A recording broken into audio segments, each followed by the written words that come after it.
Sinceramente sí siento que nosotros somos el mejor de los dos. Analíticamente dije 3 de 3, somos 2 de 3 y tú esperabas. No sé si ustedes siguen eso. Dije que puedo esperar ese marcador. Donovan Mitchell, 9 años en la liga, 9 apariciones consecutivas en playoffs con 2 equipos diferentes.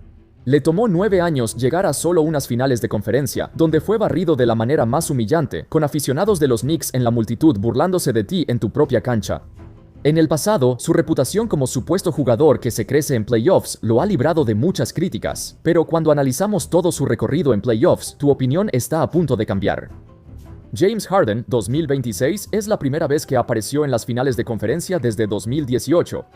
Y decir que apareció es ser un poco generoso, no se le vio por ningún lado, culminando con un clásico partido de eliminación de Harden, tirando 2 de 8 en tiros de campo.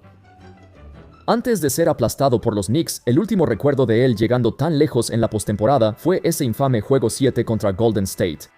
Sí, ese fue el partido en el que los Rockets fallaron 27 triples seguidos, haciendo historia mientras dejaban escapar el partido y la serie. Esto fue hace 8 años, y desde entonces todo ha ido cuesta abajo para Harden. Durante este periodo de 8 años, ningún jugador en la liga arruinó su reputación tanto como lo hizo Harden. Entonces, ¿qué pasa cuando juntas a dos de los que más han quedado a deber en la última década? Bueno, obtienes esto, un dúo que finalmente logró llegar a las finales de conferencia solo para avergonzarse bajo los reflectores nacionales. Lo que parecía una prometedora racha en los playoffs se convirtió en otro colapso catastrófico, donde tanto Harden como Mitchell fueron ampliamente superados cuando más importaba. Echemos un vistazo a los recorridos de ambos en la postemporada y cómo se convirtieron en los dos escoltas más decepcionantes de su época. Empecemos con James Harden. Hay una tendencia común que quizá hayas notado cada vez que se une a un nuevo equipo. La reacción inicial siempre es optimista y su nuevo equipo lo adora.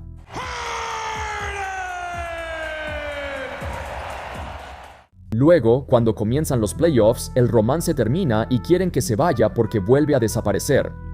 En la fecha límite de cambios de 2026, los aficionados estaban tristes porque se deshicieron de Darius Garland, su estrella formada en casa, y luego estaban eufóricos cuando Harden jugó tan bien al llegar. Al principio parecía encajar a la perfección. Pero todos sabemos lo que pasa después, todos conocemos el patrón. Por un lado, estoy dispuesto a darle más margen solo porque el tipo ya se acerca a los 40 y nadie debería esperar que cargue con la ofensiva en cada posesión como solía hacerlo. Pero el asunto es que ya no tiene que cargar con la ofensiva todo el tiempo, y aún así sus dificultades han sido más evidentes que nunca. Lo más perjudicial fueron sus pérdidas de balón. Este ha sido un problema de larga data para Harden en años anteriores. Ha tenido postemporadas con más pérdidas de balón, pero eso era de esperarse en Houston, cuando él era toda la ofensiva del equipo en aquel entonces. Pero en Cleveland ni siquiera es la primera opción del equipo y tiene un compañero de perímetro que es una amenaza mayor que él en esta etapa de su carrera. Sin embargo, las pérdidas de balón seguían siendo tan perjudiciales que en 7 de sus 18 partidos de playoffs registró más pérdidas que tiros de campo encestados. Eso es casi el 40% de sus partidos como segunda opción, lo cual es inaceptable. Aquí hay un dato que no es tan divertido. De un total de 191 partidos de playoffs en la carrera de Harden, desde su primera postemporada en 2010 hasta la postemporada de 2026, Harden ha registrado la misma cantidad o más pérdidas de balón que tiros de campo encestados en 50 de sus 191 partidos de playoffs. Eso es más de una cuarta parte de toda su carrera en los playoffs.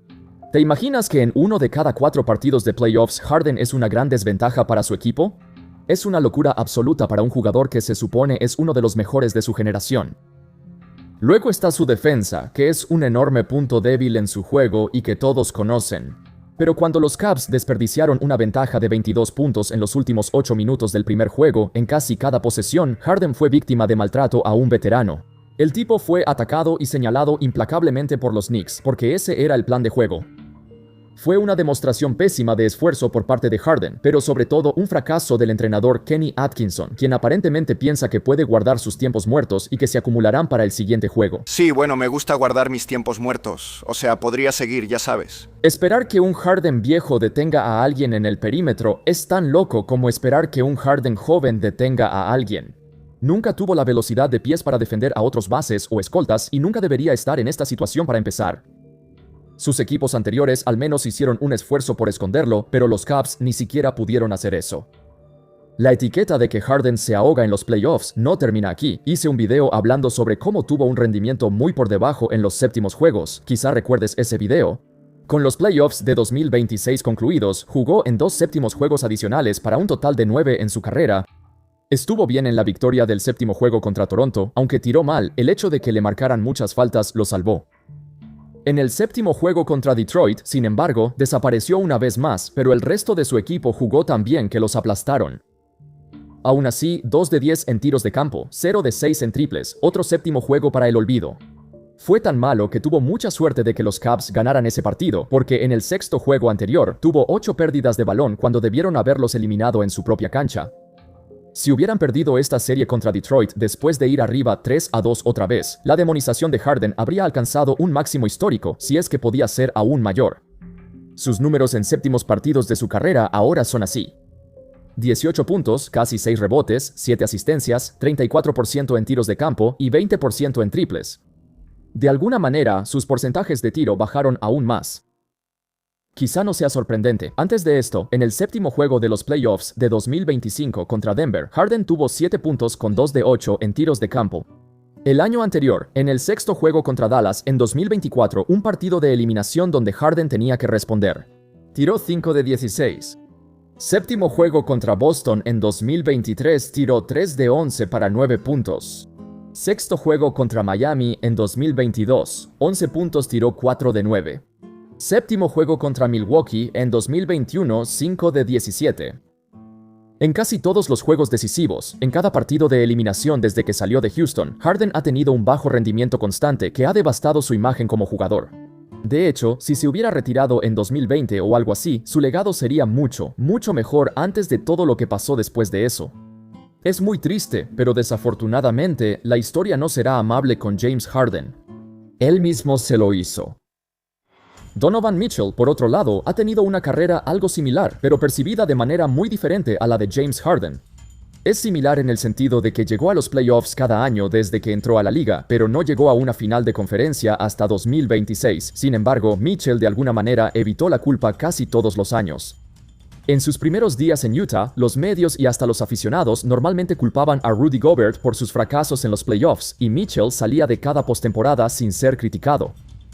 Eso es porque, muy temprano en su carrera, Mitchell rápidamente se ganó la reputación de ser un jugador que se crece en los playoffs, porque mi primer recuerdo viéndolo fue cuando desmanteló al Big Three de OKC en los playoffs de 2018 siendo novato. Mitchell se abre paso entre el tráfico y anota, promedió casi 30 puntos por partido y llenó el vacío que dejó Gordon Hayward. Inmediatamente, este chico era especial.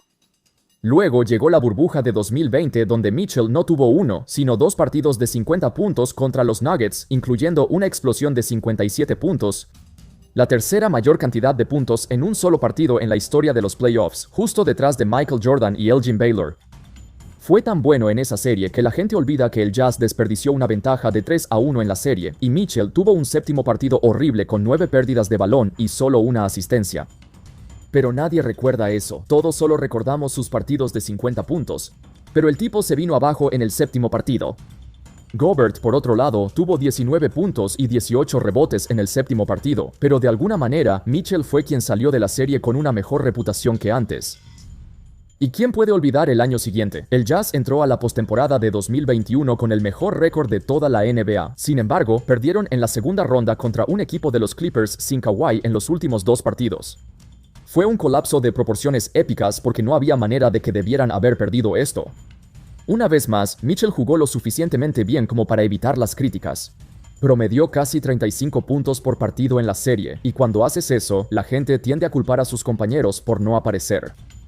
Nosotros, como aficionados, tenemos una fascinación peculiar por los guardias pequeños que logran grandes números, y por eso normalmente no lo culpamos a él. Lo mismo pasó en Cleveland, cuando los Cavs ganaron 64 partidos y fueron el primer sembrado del este. Mitchell, una vez más, fue una fuerza imparable él solo, mientras su equipo perdió en 5 juegos contra los Pacers, que eran los desfavorecidos. La verdad es que jugó bastante mal en 3 de esos 5 partidos. Lanzó el balón tantas veces y dejó de intentar involucrar a sus compañeros de equipo. Y cuando combinas eso con su defensa pésima, no es una combinación que quieras en tu primera opción. Una vez más, incluso en esa serie, Mitchell tuvo 2 juegos de 40 puntos y jugó lo suficientemente bien como para evitar que lo culparan. Honestamente, probablemente hubo más críticos de Evan Mobley y Jarrett Allen que del propio Mitchell. Y en los playoffs de 2026, cada vez que Mitchell tenía un juego horrible, como el juego 6 contra Detroit, donde hizo 6 de 20 en tiros de campo, Harden de alguna manera tenía un juego aún peor que le quitaba la culpa, porque en ese mismo juego tuvo 8 pérdidas de balón.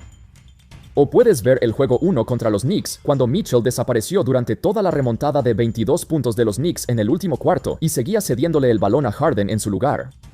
Cuando los Cavs dejaron ir esa ventaja, fue Harden quien recibió las críticas por su defensa, ya que vimos jugada tras jugada cómo lo superaban. Pero finalmente, alguien en los medios realmente señaló a Mitchell. Fue el exjugador de la NBA Brandon Jennings quien dijo esto. Donovan Mitchell, vamos, hombre, el partido está en juego. Se supone que eres la opción número 1, y le das el balón a James Harden y te vas a parar a la esquina. Creo que eso es muy inaceptable para una persona a la que llamamos superestrella. La mayor desgracia de Mitchell es que ni siquiera estaba tirando, mientras que Harden, quien jugó la mayor cantidad de minutos en el equipo, claramente estaba agotado. Un verdadero superestrella de franquicia en el mejor momento de su carrera exigiría el balón y tomaría el control, pero Mitchell no lo es. ¿Ves a dónde quiero llegar con esto, verdad? En casi todas las etapas de su carrera, ya sea en Utah o en Cleveland, ha jugado exactamente de la misma manera, pero rara vez ha recibido una cantidad proporcional de culpa como sus compañeros por sus malos partidos. La horrible defensa de Mitchell tampoco se menciona tanto porque ha pasado toda su carrera jugando con una línea interior defensiva de élite.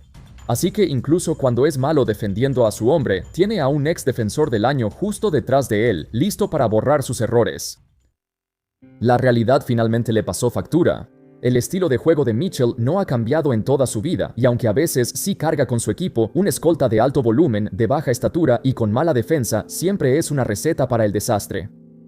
Es una fórmula fácil de explotar, y si no compartiera la cancha con un defensor aún peor, sería a él a quien atacarían en su lugar. Hay una razón por la que la NBA está eliminando poco a poco a los escoltas bajitos que solo piensan en anotar. En la era moderna, Mitchell es la mejor versión de ese arquetipo. Pero si incluso un jugador como él, que tiene tantas explosiones de anotación ridículas, pero sus equipos nunca llegan lejos en los playoffs, lo más probable es que tú seas el problema. Durante toda su carrera, Mitchell misteriosamente y sin justificación ha evitado toda la culpa hasta ahora. De todos modos, eso es todo, amigos. Muchas gracias a todos por ver. Espero que hayan disfrutado el video y por supuesto, como siempre, los veré la próxima vez. Paz.